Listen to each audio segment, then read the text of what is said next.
unidades de Clínica San Francisco encaminados a la educación médica continua. Hoy en la actividad del jueves médico vamos a tratar el tema embarazo y COVID. Estará a cargo del doctor José de Jesús Rojas Arán, médico ginecobstetra, coordinador del servicio de ginecobstetricia de Clínica San Francisco. Como recomendaciones, es importante que a través del chat se entreguen o se hagan las solicitudes o inquietudes o preguntas que se puedan presentar a medida que va avanzando la conferencia, para que al final de la misma demos respuesta a las preguntas que se puedan presentar. Y también es muy importante tener en cuenta que para que tengamos la elaboración del certificado, todos deben elaborar la encuesta de satisfacción, que también aparecerá en el chat, en el link en el cual tendrán acceso para hacerlo. Recalco mucho esta actividad para que podamos, lo digo nuevamente, tener acceso a la elaboración del certificado correspondiente como asistencia a esta actividad médica continua de la clínica. Entonces los dejo ya en compañía del doctor José de Jesús Rojas con el tema de embarazo y COVID-19.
Sí, ese es el chat. Sí.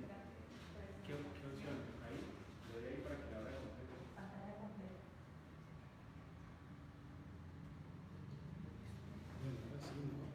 Buenas tardes. Vamos a dar inicio a una nueva sesión del Jueves Médico, un programa institucional de la Clínica San Francisco dirigido a ampliar el conocimiento médico.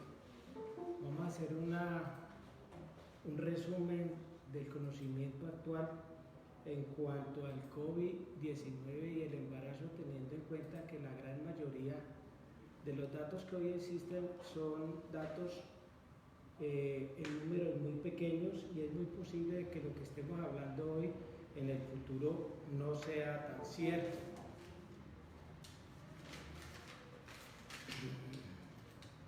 El 31 de diciembre del 2019 el gobierno chino anunció un síndrome de dificultad respiratoria asociado a un coronavirus, pero se ha demostrado estadística y epidemiológicamente que ya el 17 de noviembre del año 2019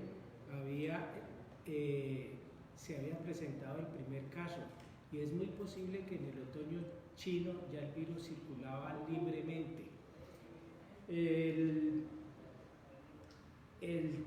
10 de enero del 2020 el gobierno chino publicó el genoma completo demostrando que lo había aislado, y el primer caso fuera de China sucedió en Tailandia, una mujer que migró directamente vía aérea desde Wuhan hasta Tailandia el 14 hubo casos en Japón, el 21 de enero ya se habían presentado casos en Estados Unidos y en Colombia el primer caso fue el 6 de marzo del 2020. El 30 de enero la Organización Mundial de la Salud lo declaró como una emergencia de salud pública de interés internacional y el 11 de marzo lo declaró como una pandemia. Se considera los primeros casos ocurrieron en el mercado de mariscos de la ciudad de Wuhan en la provincia de Hubei. Y es muy posible que el reservorio de este coronavirus estaba en los murciélagos, en las serpientes o en los pangolines. En la publicación del Journal Médico Chino de marzo del 2020, ellos consideran que definitivamente en las serpientes de la región de Wuhan era el reservorio principal del coronavirus. Este coronavirus es un virus del RNA cuaternario positivo, es un beta coronavirus, comparte el 85% del coronavirus que tienen los murciélagos, el 75% que tiene relación con el SARS-1 que apareció en el año 2002 en Cantón, en China, y el 50% del SARS del Medio Oriente, correspondiendo al 50%.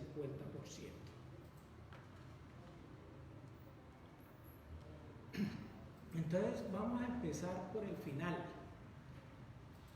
Cuando uno se pregunta si el embarazo es un factor de riesgo de COVID-19, los estudios iniciales hablaban que las mujeres embarazadas posiblemente no tenían una consideración específica que le hicieran más susceptible a tener una infección por el virus del VPH. La evidencia actual indica claramente que las mujeres embarazadas sanas son más susceptibles a desarrollar COVID-19 debido a su respuesta inmune con una disminución de los linfocitos y de los receptores inhibidores NKG2A, que son receptores de lecitina que se expresan especialmente en las células natural killer y en los linfocitos CD8, y al aumento de los receptores de la enzima convertidora de la angiotensina a la interleuquina 8 y a la interleuquina 10. Entonces, lo que encontramos hoy en día es que sí hay una mayor susceptibilidad y es el primer punto que debemos tener en cuenta. El 13 de agosto de esta semana, la Organización Panamericana de la Salud en su revista de alerta epidemiológica mostraba los datos de embarazadas que habían sido infectadas y las que habían fallecido desde el 1 de enero del 2020 al 11 de agosto. Eso nos da un resultado total de 28.650 mujeres embarazadas con 356 muertes, lo que nos da una tasa de letalidad de 1.24. En Colombia, a esa fecha, 571 mujeres embarazadas habían estado infectadas y habían fallecido 2. También el dato para ese día son 98 recién nacidos, de los cuales 27 salieron positivos entre el día 1 y 7 y el resto del día 7 al día 30. En Estados Unidos de Norteamérica, 15.735 casos. Los datos epidemiológicos que ellos han mostrado, se ha podido concluir que las mujeres tienen más riesgo, embarazadas, más riesgo de hospitalización, y ese riesgo de hospitalización va en el 31% versus el 5% que corresponde a las mujeres no embarazadas.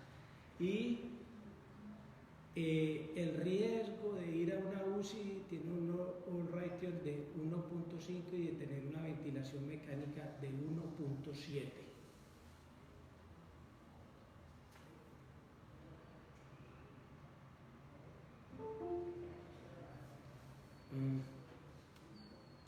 ¿Están viendo la presentación? Sí, doctor, pero me está pasando. Sí, la ven.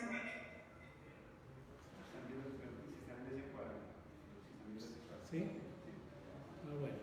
Entonces, miren cómo en esa misma publicación de México del 27 de febrero al 9 de agosto, en los diferentes trimestres, encontramos casos.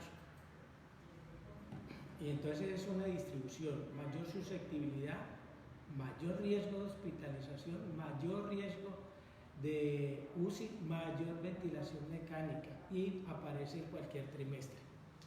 ¿Cuáles son las características del COVID-19 en las mujeres en edad reproductiva? Características epidemiológicas que la hacen que la enfermedad que tengan mayor susceptibilidad y más riesgo de complicación. Son la enfermedad pulmonar crónica, la diabetes y la enfermedad cardiovascular. Y si miramos estos estudios, miramos que el ratio para diabetes es casi de 50%, de 50, estadísticamente significativo, y la edad materna mayor de 35 tiene un ratio de 10, mientras que otras morbilidades no específicas, la obesidad definitivamente pasa la unidad y estadísticamente no son significativas. El comportamiento asintomático es igual en todos los grupos y encontramos que la fiebre apareció en el 82%, la tos en el 57%, la disnea en el 26%, el dolor torácico en el 8.61%, la neumonía en el 91.4% y con una mortalidad en el grupo en un estudio con 19 pacientes, son grupos pequeños, una mortalidad del 12.3%. En el consenso colombiano que salió publicado y revisado el 17 de julio, los síntomas son sensiblemente iguales y los resultados de laboratorio, el principal es la identificación por pruebas de PCR, la neumonía por pruebas de imágenes, mucho más frecuente que el diagnóstico por PCR, la linfopenia en el 40%, la linfocitosis en el 8.1%, la trombocitopenia en el 14.3% y una PCR elevada en el 49.5%. Entonces nos preguntamos cuál es la evolución clínica de las pacientes cuando estamos pensando en que se van a deteriorar.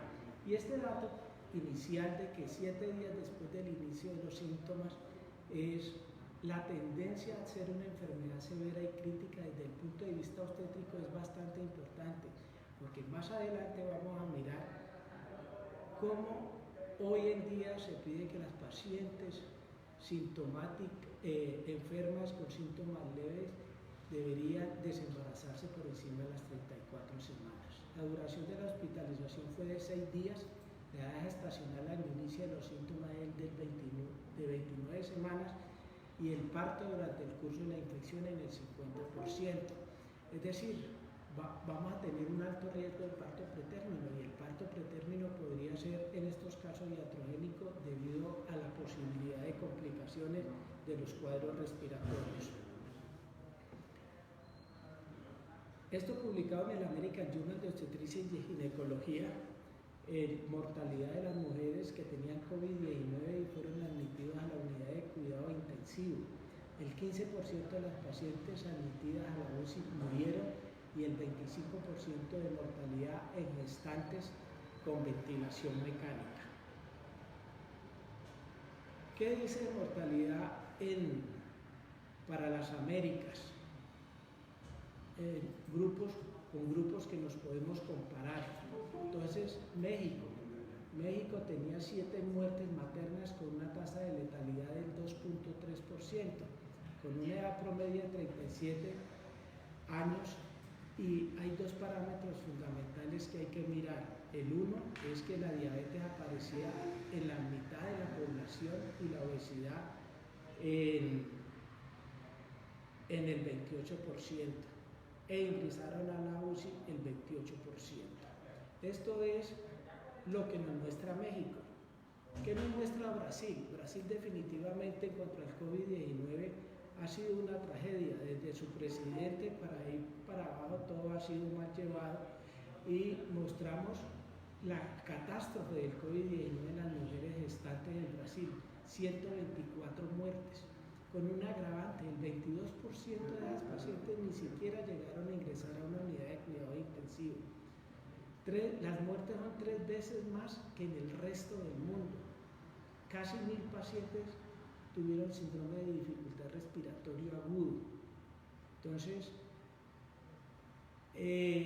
las políticas de aislamiento, las políticas de aceptar que el COVID es una enfermedad que nos compromete, que tenemos susceptibilidad, que nuestros pacientes posiblemente van a tener más riesgo, el conocimiento y la aceptación de esa circunstancia va a hacer que tengamos unos programas mejor desarrollados. Brasil es la muestra palpable de lo que ha sido una catástrofe en las mujeres embarazadas. Entonces, ya habíamos dicho al principio que había una mayor susceptibilidad de las pacientes a tener COVID-19. ¿Qué decimos de la muerte después de analizar todos estos datos? Hasta que se recopilen rigurosamente los datos de los sistemas de vigilancia epidemiológico, es imperativo ser consciente del potencial de muerte materna entre las mujeres embarazadas diagnosticadas con COVID-19. Es decir, son más susceptibles y es imperativo como grupo médico ser conscientes que existe un potencial de muerte. ¿Y qué pasa con los niños? Lo que se ha encontrado hoy en día es básicamente hay mayor parto pretérmino, hay mayor ruptura prematura de membranas y hay mayor sufrimiento fetal agudo. Si comparamos al lado derecho las barras, miramos que el grupo de control en el 2019 tenía un 5% y en el 2020 el grupo de control 5.8%. Y si miramos los casos de COVID-19 por clínica era el 21% y el COVID confirmado el 23%. Es decir, que la posibilidad de parto pretérmino es 4 veces mayor. Entonces, impactan a la madre e impactan a sus bebés. Esta es una publicación del grupo chino, donde también hay aumento del parto pretérmino, el cual es estadísticamente significativo. Y los resultados del recién nacido, 22% de prematuridad, distrés el 10%, aborto, muerte fetal tardía 4.5%, muerte neonatal 0.4% y COVID neonatal 3.4%. Más adelante vamos a mirar cómo hoy claramente se define que hay posibilidad de transmisión vertical y la posibilidad de transmisión después del parto. Y las formas de parto básicamente es cesárea del 60% versus parto vaginal el 15%, tenemos ruptura 7.4% que es estadísticamente muy significativo, muy parecido a la población general, y tenemos preeclampsia en el 5.8%. Entonces, ¿qué sucedió? ¿Cuáles han sido los lineamientos provisionales para la atención en salud de las gestantes, recién nacidos y para la lactancia materna en el contexto de la pandemia del COVID-19? Entonces, nuestros programas de control prenatal no distan de ser los mejores, ¿sí? Con poca inicio tardío, poco adherencia, resultados de exámenes tardíos. Los lineamientos sugieren básicamente 9 controles, con una característica que a mí me parecen muy llamativos, es decir, las valoraciones intrahospitalarias o directamente con los pacientes médicos son básicamente 2. Extramurales domiciliarias son 3 y el resto son telemedicina. Entonces, en unas pacientes nuestras que no son adherentes, en unas pacientes nuestras que tienen poca disponibilidad para las videollamadas, y a las 36 y 37 semanas el lineamiento es hacerle una consulta por telemedicina interactiva, y a las 38-40 una extramural domiciliaria es el resultado de lo que estamos viendo en nuestras instituciones. Pacientes embarazadas que sí han perdido el control prenatal y que están llegando complicadas. Pero este es el lineamiento que hace básicamente el sistema de salud para el seguimiento de estas pacientes en medio de la pandemia. En general, Básicamente para los controles sonográficos en el consenso de obstetricia y ginecología de la FECOLSO y de la Asociación de Medicina Interna, se recomienda que todas las gestantes reciban su ecografía de las 12-14 semanas y su ecografía de 18 a 24. Esto es fuerte a favor. Y aquí hay un parámetro que es muy importante tener en cuenta. Las pacientes que hospitalizan por COVID-19 deben tener monitorización electrónica diaria. Es diaria. Y si a partir de la semana 28, y si la paciente tiene contracciones, la indicación es que tenga una monitorización fetal electrónica continua. Y dependiendo de las condiciones clínicas, evaluar un perfil biofísico o un Doppler. E igualmente se recomiendan los esteroides para maduración pulmonar según la norma de la COP entre 24 y 34 semanas y para el uso de 34 a 36 según si está o no indicado. Y hay que tener en cuenta que las dosis de esteroides para maduración pulmonar utilizada la betametasona 12 miligramos cada 24 horas o dexametasona 6 cada 12 por 4 dosis son equivalentes a las dosis utilizadas para el manejo del SARS-CoV-2. Y hablando de esteroides, está el estudio de la Universidad de Oxford, el Recovery, donde demostró que la dexametasona definitivamente reduce a un tercio la muerte en las pacientes ventiladas. En cuanto a los medicamentos, esto más para las pacientes que van a unidad de cuidados intensivos, la mayoría de los medicamentos utilizados en pacientes graves o críticos con infección SARS-CoV son seguros en el embarazo. Excepciones están los antiinflamatorios no esteroideos y la fluoroquinolonas. Faltan medicamentos basados en la evidencia en el tratamiento del COVID-19 y se recomienda administrar la mayoría de los regímenes en el contexto de la severidad de la enfermedad. El manejo general y de medidas de soporte en la gestante son similares a la población general. La hidrocloroquina no ofrece beneficios. Los inhibidores de la proteasa como el lopinavir y ritonavir, la evidencia disponible no permite emitir un concepto y no se recomienda usar la citromicina sola o en combinación en pacientes con infección. Desde este punto de vista, las pacientes hospitalizadas en condiciones críticas, el manejo es sensiblemente igual que la paciente no embarazada. Los corticoides están indicados en las pacientes que tienen ventilación. Otros medicamentos como el remdesivir y el tocilizumab en pacientes que no respondieron a esteroides podrían ser usados y el remdesivir se considera solo en escenarios de experimentos clínicos aprobados. Es decir, en las pacientes críticas las condiciones no son diferentes si están embarazadas o no están embarazadas, pero sí hay que tener en cuenta que la mujer embarazada tiene un segundo producto, tiene una segunda vida y hay que evitar la hipoxemia y la hipocamia.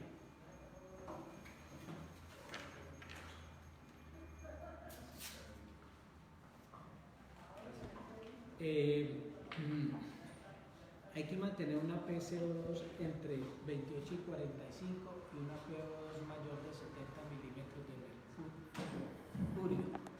Y en la ventilación en pacientes embarazadas, aquellas que tengan una PO2 sobre una FiO2 menor de 150. Y cuando vamos a probar la mujer embarazada, hay que tener en cuenta lo importante de mantener los soportes adecuados para no hacer un síndrome de Poseidon. Entonces, en cuanto a los analgésicos, también no tienen ninguna contraindicación y la decisión de desembarazar sea por causa obstétrica, debe ser por una causa obstétrica y no por síndrome de dificultad respiratoria. Eso es la actualización del 17 de julio, pero hoy en día estamos considerando seriamente que las usuarias embarazadas con COVID en estado crítico se benefician con la terminación del embarazo y más adelante lo vamos a mostrar. Entonces, ya sabemos que las pacientes son más susceptibles. Tenemos tenemos que reconocer que tienen riesgo de mortalidad, que los bebés tienen más complicaciones, que el manejo en la paciente crítica embarazada es similar a la paciente no embarazada. Entonces, ¿cuál es nuestra primera gran recomendación? La primera gran recomendación es que todas las mujeres embarazadas deben cumplir aislamiento estricto por encima de las 37 semanas y debe ese aislamiento social, y en cuanto a la parte de trabajo es suspender el trabajo o hacer trabajo desde su casa. Paciente que se infecte preparto va a tener más alta tasa de complicaciones, mandarlas a la casa. Si tenemos que hospitalizarla, en nuestra institución no tenemos cuartos individuales con presión negativa, pero si no hay opción hay que pensar qué es lo que estamos haciendo en las pacientes que hemos tenido, mantenerlas con una ventana abierta donde las condiciones los permitan y evitar las zonas cruzadas. El gran debate, screening universal. En el American Journal de Perinatología de abril del 2020 hay una sugerencia muy clara: todas las pacientes en trabajo de parto deberían claramente tener un tamizaje universal. ¿Y bajo qué parámetros? Entonces, los parámetros, y eso es muy importante, tanto para la salud de la paciente como para la salud de los proveedores del sistema de salud.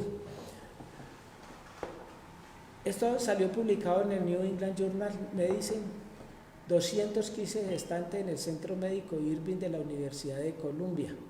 Entonces, miramos, tenemos 84.6 pacientes negativas, 84.6, y tenemos 15.4 de pacientes positivas, pero lo más importante, lo más llamativo, lo más epidemiológico y lo más preocupante para nosotros es que de ese porcentaje la gran mayoría de pacientes son completamente asintomáticas.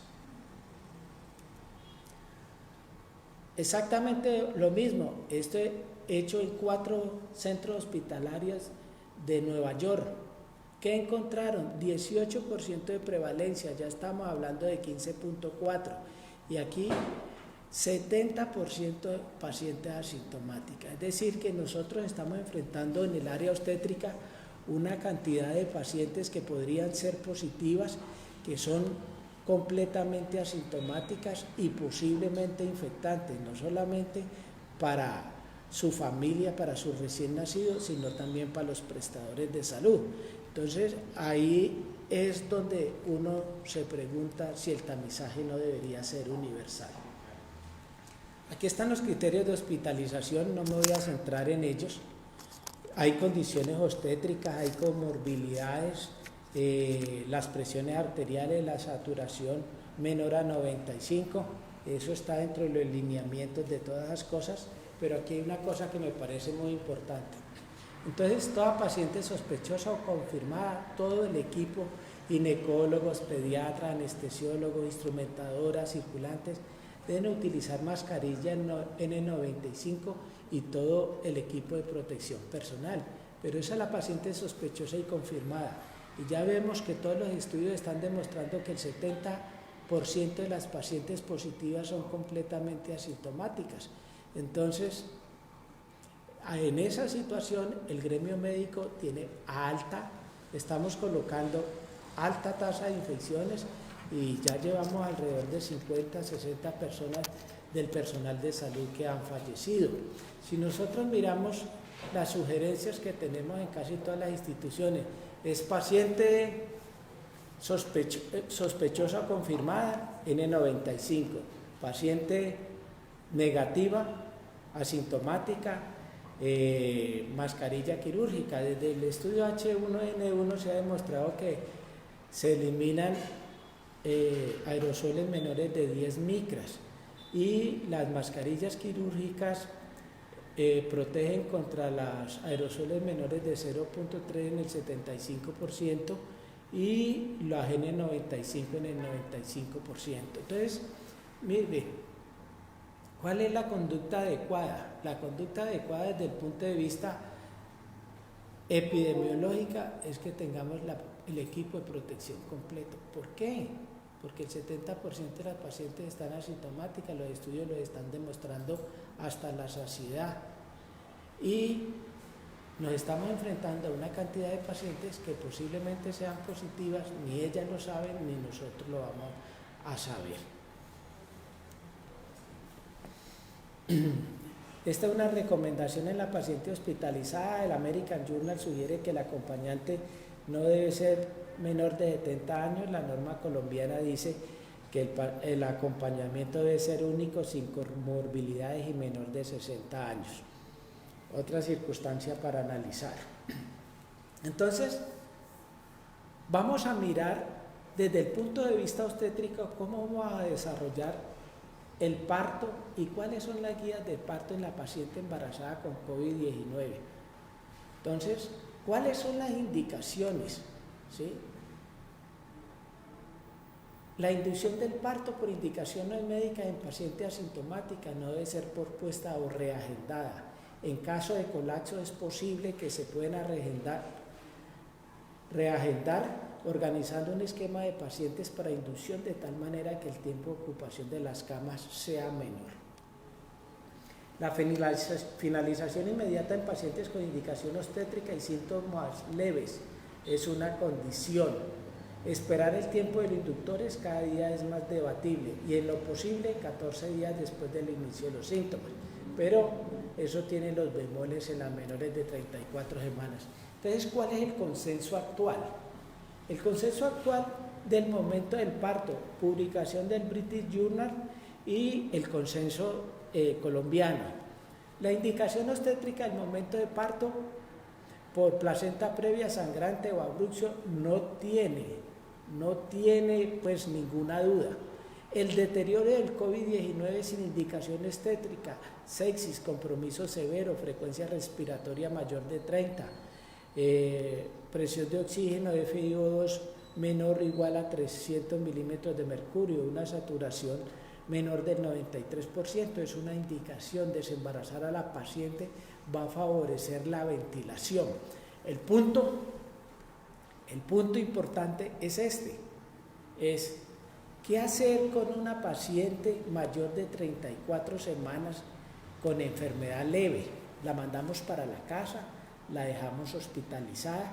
Hoy en día el consenso general es que toda paciente mayor de 34 semanas con enfermedad leve hay que pensar seriamente en desembarazarla, porque serían condiciones en que la posibilidad de complicaciones del recién nacido, aunque no sean cero, son menores. Ya habíamos visto en un slide anterior cómo las pacientes tienden a deteriorarse clínicamente después de 7 días. Por eso, el embarazo mayor de 34 semanas puede ser claramente una de las indicaciones de determinación del embarazo.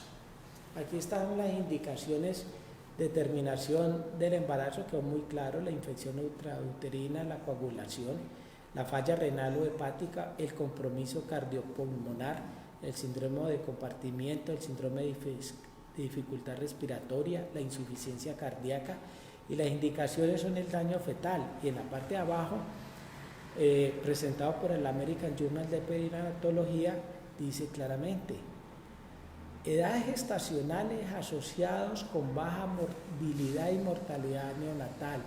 Ese sería el parámetro para desembarazar a toda paciente con COVID con síntomas leves por encima de las 34 semanas. El momento del parto, volvemos, insistimos, la severidad del COVID incrementa entre los días 7 a 14 de la infección, entonces se debe adelantar el trabajo de parto mientras tenga una indicación. Entonces, tenemos claro que debemos terminar el embarazo por condiciones obstétricas definidas, por condiciones del COVID-19 claramente, y pacientes mayores de 34 semanas. En general, el manejo clínico de la gestante es similar a las mujeres adultas no gestantes. Este punto es fundamental. La tromboprofilaxis con heparinas de bajo peso molecular debe ser dadas, excepto si el parto se espera en menor de 12 horas. Y es más, después del parto, la paciente al darse alta debe ir con tromboprofilaxis. En algunos lo sugieren 10 días y otros 14 días. La vía del parto debe individualizarse y la cesárea debe practicarse por indicación obstétrica. La infección por SARS-CoV-2 por COVID-19 no es indicación de cesárea. Y entre las prácticas seguras no cambia absolutamente nada, vigilar la posibilidad de coriamnionitis. Entonces tenemos una paciente con fiebre. ¿En qué pensamos? ¿Tendrá una coriamnionitis? ¿Tendrá un COVID-19?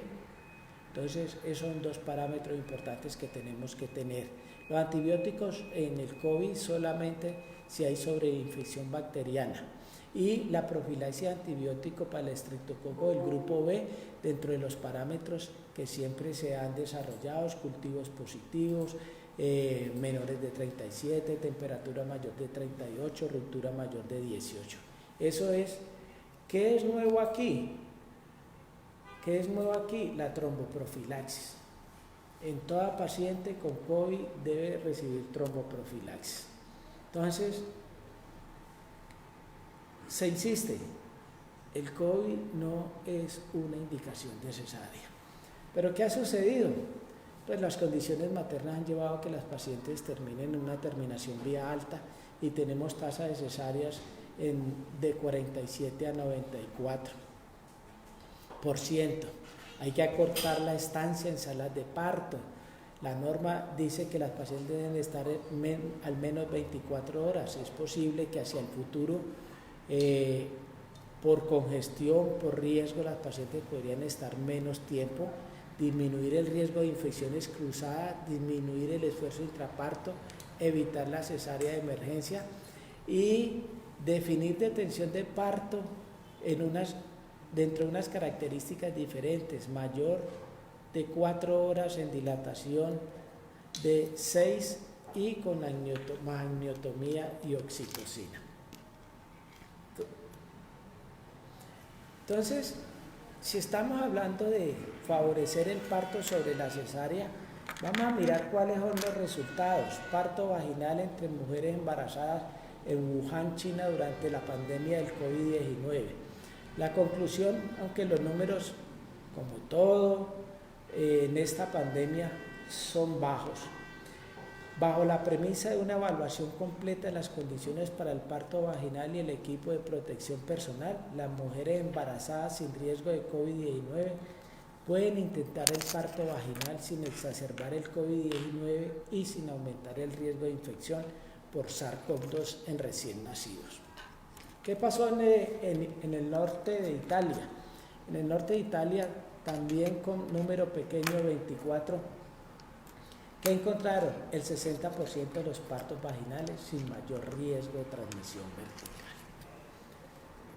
Entonces, todo apunta a que se debe preferir el parto si las condiciones son adecuadas. Incluso debe considerarse en pacientes en la unidad de cuidados intensivos, a no ser que las condiciones impidan que la paciente pueda pujar durante el segundo periodo del parto. Entonces, es preferente el parto, la terminación de un embarazo vía vaginal, preferente sobre una cesárea. La cesárea solamente persistirá en las indicaciones obstétricas.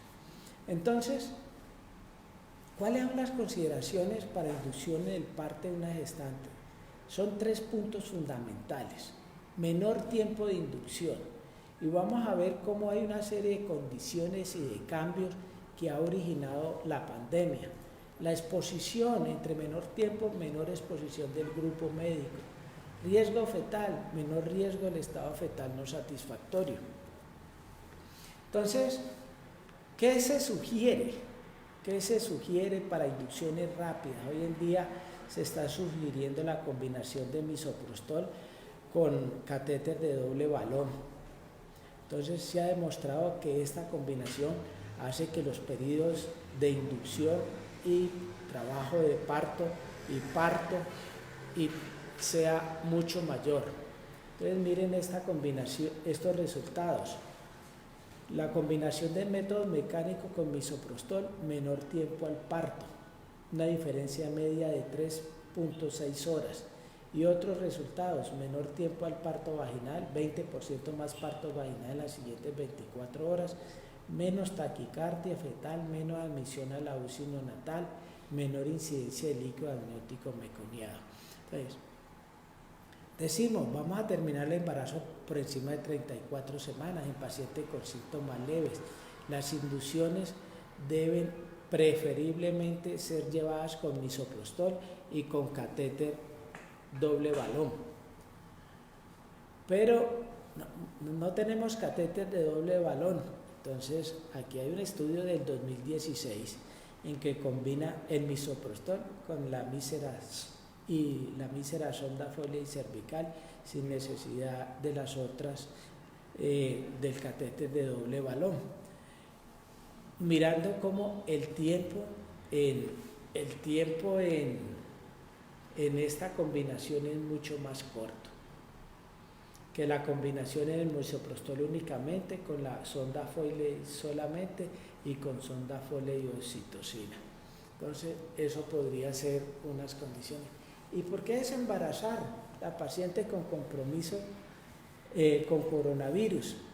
9 de 12 pacientes en condiciones críticas, 77% tuvieron parto pretérmino, publicación del American Journal. De las 7 pacientes con trabajo de parto pretérmino, 6 no estaban en ventilación mecánica, pero mejoraron su oxigenación en 2 horas.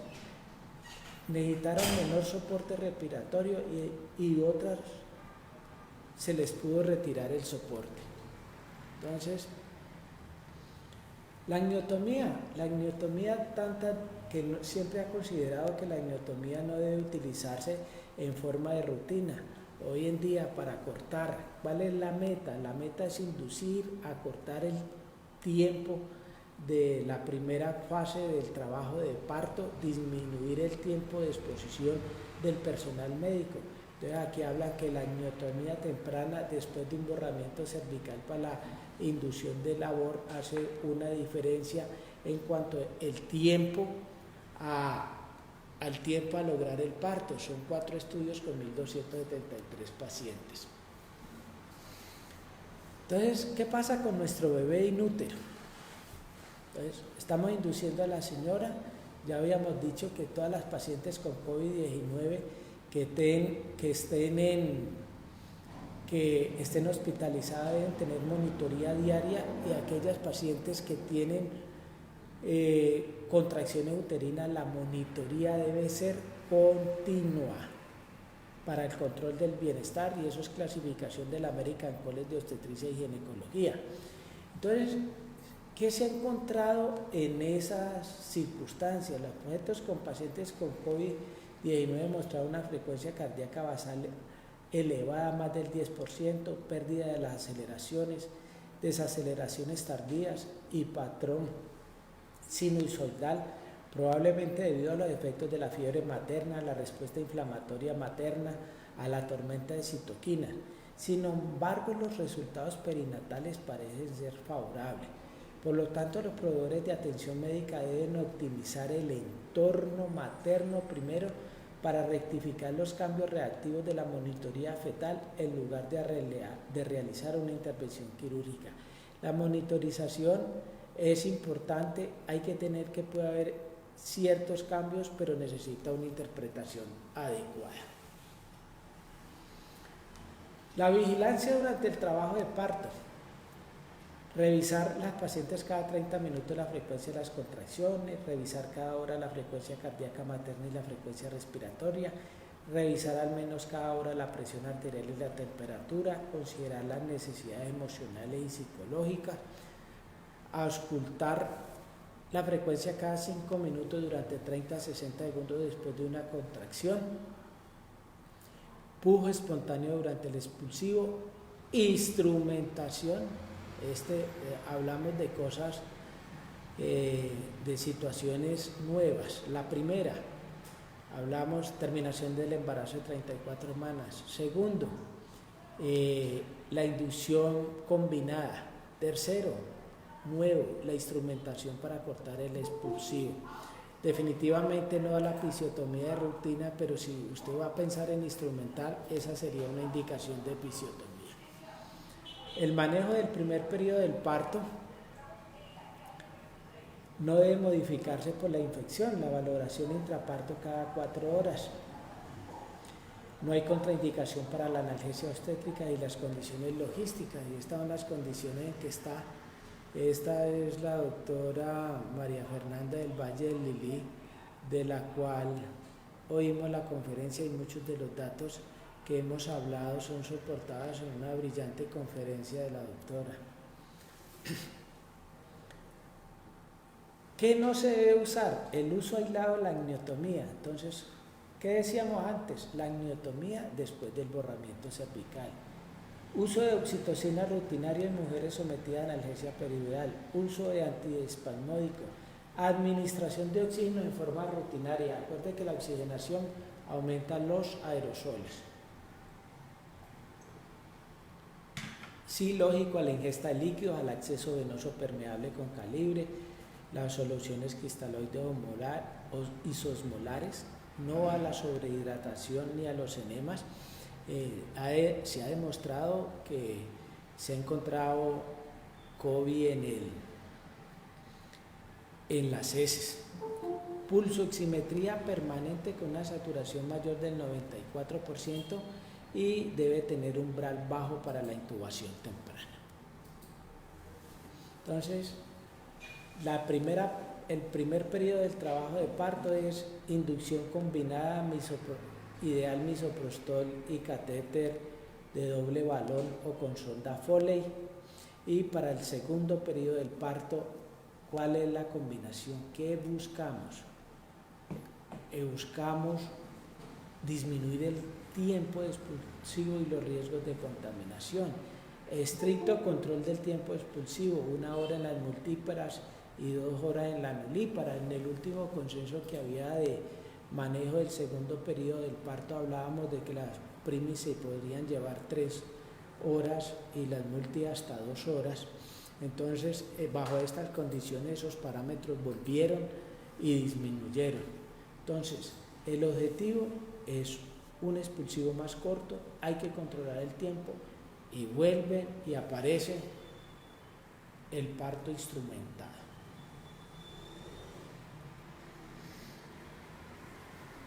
Y para el tercer periodo, hemorragia posparto, causa de muerte, segunda causa de muerte, primera en los países pobres, y en Colombia que tenemos esas situaciones tan diferentes donde podemos tener la atención de mejor calidad y tener la peor condición que tenemos. Entonces, en las zonas distantes la hemorragia posparto podría ser la complicación más grande que cause muerte. Y el tercer periodo del parto, aquí tenemos que tener una condición, y ya nos sucedió en la institución una vez: disponibilidad de sangre. La tasa de donantes es mucho menor en todos los bancos. Mejor manejo activo disponible, y aquí hay unas consideraciones muy interesantes. Es dejar la sola oxitocina a un lado para combinar oxitocina y metergin, y el manejo profiláctico del ácido tranexámico. ¿Qué dice el consenso? 10 unidades o 5 unidades de oxitocina disponibles por vía intramuscular o por vía endovenosa lenta, combinación oxitocina metilergonobina y el empleo profiláctico del ácido tranexámico. Entonces estamos casi previendo que la paciente nos haga una hemorragia posparto, es disminuir al máximo la posibilidad de que la paciente vaya a tener una hemorragia posparto. El pinzamiento del cordón umbilical entre los 30 a 60 segundos, y ya sabemos que la tracción controlada no tiene evidencia en el manejo de la hemorragia posparto. La anestesia no tiene ninguna contraindicación y vamos a ver lo que son las complicaciones. Entonces, preeclampsia en esta revisión del American Journal, un riesgo relativo de 14, que es mucho más, y la hemorragia posparto del 2.6, relativamente igual a la población general, pero teniendo en cuenta que si se presenta lo que hablamos ahora, la disponibilidad de recursos hemáticos, y la otra situación a la que vamos a tener que aprender, el famoso código rojo, con 4 participantes, un quinto haciendo las listas de chequeo y un sexto, se va a convertir estrictamente en 3 a 4 personas. ¿Qué sucede también en las pacientes con COVID y embarazo? Las pacientes tienen un síndrome, está descrito en el British Journal, un síndrome parecido a la preeclampsia. 42 gestantes, 8 casos severos, 6 con preeclampsia. Entonces esas pacientes, los Doppler y los factores angiogénicos solo fueron anormales en un paciente, el resto de las pacientes definitivamente no tenían un cuadro de trastorno hipertensivo del embarazo, pero habían hecho un síndrome parecido. Dado que la incidencia de eclampsia es alta en Países Bajos y de medianos ingresos como nosotros, todas las mujeres embarazadas con convulsiones van a ser tratadas como eclampsia y por lo tanto la infección por COVID-19 podría pasarse por alto. Esto puede conducir a riesgos adicionales de infección para nosotros los proveedores de salud. Entonces, otra recomendación sugiere que las pautas de prueba de COVID-19 se amplíen para incluir a todas las mujeres embarazadas con manifestaciones neurológicas. Ya habíamos hablado cómo el tamizaje universal para las pacientes que ingresan a trabajo de parto debería realizarse.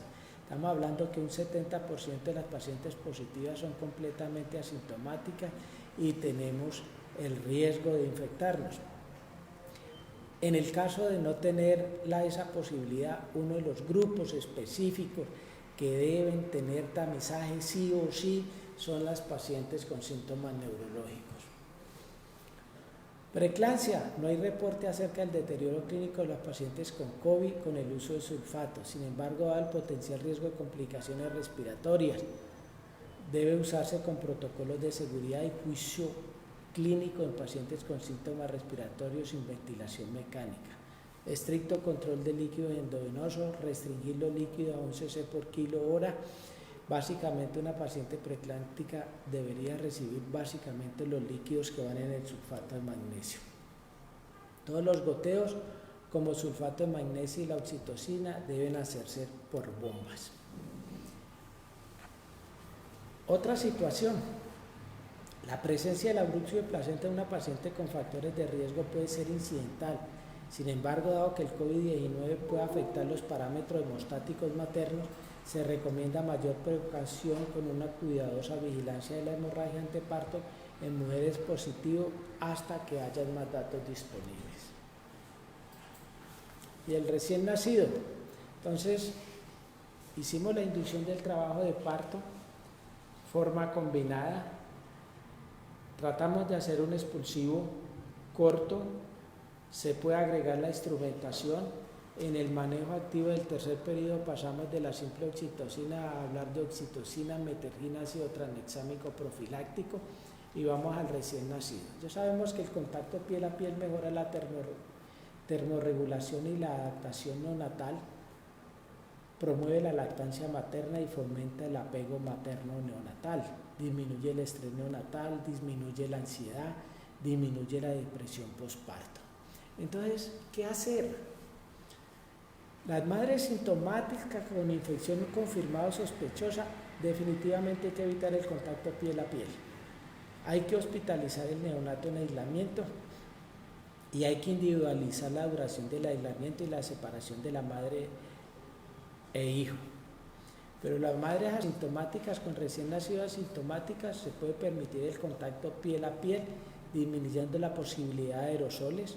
El alojamiento debe ser conjunto, pero con cunas separadas a 2 metros de la cama de la madre, debe usarse mascarilla para amamantar, debe hacerse lavado de manos y debe hacerse una educación en aislamiento de contacto y gotas entre madre e hijo. No se debe suspender la lactancia materna. La extracción manual y la posterior almacenamiento y la posterior administración con vaso y cuchara para evitar el contacto del neonato con secreciones orofaríngeas maternas. No suspender la lactancia, no aislar separar a los recién nacidos de madres asintomáticas, sí hay separarlos en los pacientes confirmados y sospechosos. Entonces, los estudios iniciales decían que no había transmisión vertical. Los estudios, el primer caso que se encontró un neonato positivo, se le hicieron las pruebas alrededor de 7 días después de haber nacido. Entonces existía la posibilidad de transmisión de tipo horizontal en el periodo neonatal inmediato. Entonces, eso había un debate hasta que salió esta comunicación, que salió en julio del 2020. Transmisión transplacentaria de SARS-CoV-2. Y entonces, aquí se muestra un caso donde se comprueba la viremia materna, la infección de la placenta, la viremia a nivel del feto y secuelas de tipo neurológico. Entonces, claramente hay que informar a las pacientes y todos que existe comprobada transmisión transplacentaria. Aquí van los estudios en la madre y el neonato de carga viral. Carga viral a nivel de sangre, a nivel nasofaríngeo, a nivel rectal. Entonces, en el líquido amniótico, en el frotis vaginal en la madre. Entonces, lo que antes se ponía en duda, hoy está comprobado. ¿Y cuáles son las prácticas seguras para el alta del binomio madre-hijo? Tromboprofilaxis.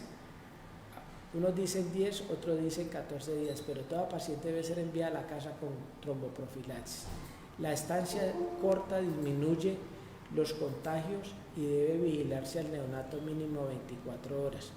Educación, lactancia materna, signos de alarma maternos y neonatales, respiratorios y obstétricos. Y definitivamente como grupo de salud tenemos 3 elementos claves de la calidad y seguridad. La preparación de cada unidad, el reconocimiento y prevención de cada paciente, la respuesta en cada caso de hemorragia posparto, la revisión de nuestros protocolos y lo más importante, el reporte y aprendizaje de cada unidad en cada caso y en cada complicación. Lo que les decía, el equipo de Código Rojo después de la pandemia será limitado a 3 pacientes cuando en una sala de parto, en una hemorragia posparto, podrían ser 6 o 7. Es el nuevo contexto que nos está obligando, que nos está llevando a que definitivamente debemos tener un reentrenamiento de cómo vamos a hacer, cómo vamos a manejar la hemorragia posparto, cómo vamos a manejar las emergencias de la paciente embarazada en las condiciones actuales donde no podemos estar tanta gente. Reentrenamientos grupales. Eso es básicamente todo lo que teníamos. Yo insisto en el siguiente resumen. Las pacientes embarazadas son más susceptibles, tienen claramente una posibilidad de tener complicaciones y de morirse. Las pacientes deben tener aislamiento estricto a partir de las 37 semanas. Cuando se hospitalizan se deben tener las ventanas abiertas cuando no hay presión negativa. Por encima de las 34 semanas las pacientes deben inducirse. La inducción debe ser rápida, combinación de misoprostol, sonda Foley o sonda de doble balón. Paciente hospitalizada debe tener monitoría diaria y continua con cada contracción. La amniotomía puede ser una acción combinada. El expulsivo se puede utilizar instrumentación. En el tercer periodo del parto pasar de oxitocina, metergina y ácido tranexámico. la anticoagulación durante la hospitalización, a no ser que el parto sea antes de 12 horas, y anticoagulación profiláctica. Y la lactancia sí o sí para todos los recién nacidos, ya sea directamente con la madre o la extracción y luego dar con vasos y cucharas. Eso es básicamente la información. Tengamos en cuenta que el conocimiento médico va cambiando, y en cuanto al COVID-19 los cambios son dramáticos de un día para otro, y hay que estar pendiente del desarrollo de todas las circunstancias en las cuales nos estamos viendo.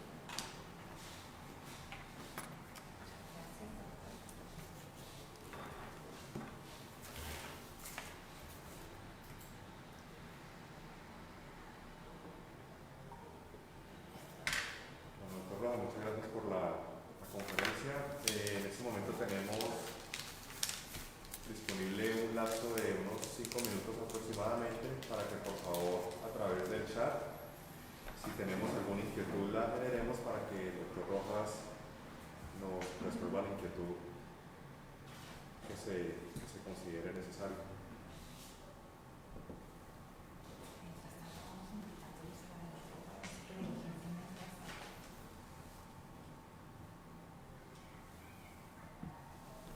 Les recuerdo que también tenemos en este programa de educación médica continua y clínica la presentación el próximo jueves, también en la actividad de jueves médico, de la doctora María Virginia Villegas, que es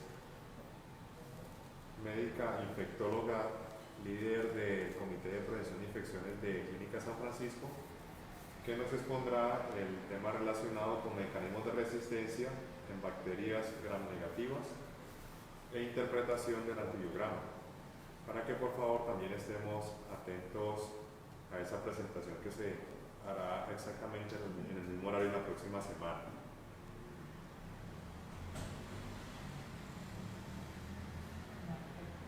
Bueno, hasta ahora no tenemos preguntas. Pienso que daríamos por terminado. Por finalizada la conferencia entonces. Hay una pregunta.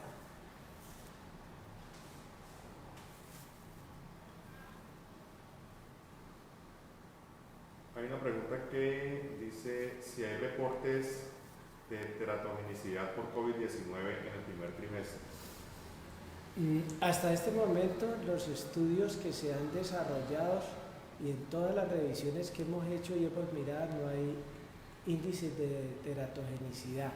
Es más, las pacientes que inicialmente, los primeros estudios de las poblaciones chinas generalmente fueron en pacientes en el segundo y tercer trimestre, y en una de los slides un reporte de aborto, y los abortos fueron pocos, pero como tal, en este momento no hay riesgo de teratogenicidad, pero eso puede cambiar a medida que el conocimiento se expanda en cuanto al COVID-19. Un ejemplo, no hablamos de posibilidad de transmisión vertical y ahora estamos hablando confirmado de transmisión vertical. Hasta este momento no hay datos acerca de teratogenicidad. Otra pregunta, doctor. Para la cesárea programada, ¿se recomienda realizar la prueba de COVID-19? Si es así, ¿en qué semana? No hay claridad con respecto a qué tipo de prueba, pero es la pregunta que tenemos en este momento. El ideal epidemiológico y de protección para los pacientes y para la protección de los proveedores debe ser el tamizaje universal. Debe ser el tamizaje universal. Indudablemente, hay diferentes estudios que dicen que pacientes que eran asintomáticas y fueron llevadas a cualquier procedimiento quirúrgico, esas pacientes tenían el 36% de posibilidad de irse a una unidad de cuidados intensivos y un 29% de mortalidad. Es más, los primeros estudios chinos de pacientes con histerectomía, con cistectomías, que fueron llevadas a cirugía, tuvieron una tasa de mortalidad en pacientes que estaban asintomáticas tan altas como del 90 al 100%. Entonces, lo ideal es que todas las pacientes, que lo que pasa es que no está al alcance de las instituciones, pero eso sería una norma ideal, no solamente para la cesárea, sino para todas las pacientes. Lo que sí es que nosotros como personal médico, nosotros deberíamos ser muy claros y manejar todas las pacientes como si la paciente tuviera COVID positivo. Las medidas de protección personal son una decisión propia de cada médico. Es una norma institucionalizada, pero nosotros debemos cuidarnos por nosotros mismos y por nuestras familias. Entonces, si no hay pruebas, es manejarlas como todos. Los estudios de Nueva York y del Hospital Presbiteriano nos estaban hablando de un 70% de pacientes positivos asintomáticos. Doctor, y una última pregunta. Tengo entendido que tiene que ver con el manejo del tercer periodo. La combinación de oxitocina, metergina y ácido tranexámico será profiláctico en todas las pacientes con sospecha o con diagnóstico de COVID positivo. Todas las pacientes con sospecha y COVID, hablábamos de las cosas que habían cambiado, hablábamos de la inducción a las 34 semanas, del parto instrumentado y del manejo activo del tercer periodo. Entonces la recomendación que mostré ahí es la recomendación del Consenso Nacional, es utilizar oxitocina, metergin y profiláctico el ácido tranexámico. Adicionalmente la paciente debe irse para su casa con anticoagulación profiláctica. Bueno, les recuerdo entonces, muchísimas gracias a todos por haber estado presentes. Muchas gracias a todos. A usted, doctor. Les recuerdo entonces, el próximo jueves tenemos la invitación para la presentación de la doctora María Virginia Villegas, que nos hablará sobre los mecanismos de resistencia en bacterias gram negativas e interpretación del antibiograma en actividad clínica, educación médica continua. Por favor, también recuerden que deben de iniciar la encuesta de satisfacción para hacerle llegar vía correo electrónico el certificado de la conferencia. Muchísimas gracias. Muchas gracias a todos. Feliz noche.